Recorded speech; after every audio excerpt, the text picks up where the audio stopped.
We have more in-depth coverage now on Lincoln Chafee joining the race for president. And we're joined now by WPRI.com reporter Ted Nesi. Ted, thank you for being with us. Of course. So what is the national media saying about this announcement today? So, Shannon, I think you can split it into two groups.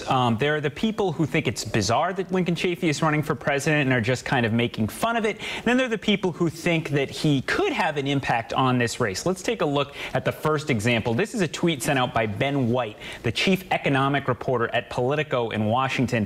White quipped that the campaign slogan should be, quote, Chafee 2016 because all the other candidates might die.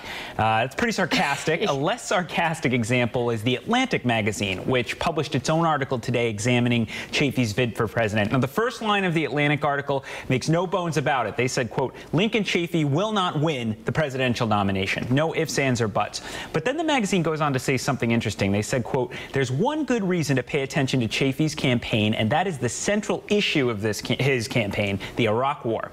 And that goes to what a lot of national reporters and analysts think. They think Chafee's never going to win, but he could make things uncomfortable for Hillary Clinton by highlighting her support for the Iraq War and her positions on foreign policy, which, of course, were a big reason she had trouble against Barack Obama. So kind of thorn in her side, really, and shaking things up in the race for everyone else. But is he officially the first Rhode Islander to run for president? Yes, that's what it looks like. A bunch of people have been asking this question, and actually researchers at the University of Minnesota examined records going back 225 years.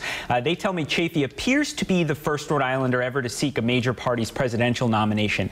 There have been a few notable Rhode Islanders who've received votes for vice president, including the late U.S. Senator Claiborne Pell, who got 2 votes for VP at the 1972 Democratic Convention. It'll be interesting to see what impact, if any, Chafee's run has on the Democrats and Republicans in the race. Absolutely, and he said very clearly he's in this. He wants to be in the debate, so it will be interesting to see how he handles it up on that debate stage. All right, WPRI.com reporter Ted Nesi, thank you for being with us.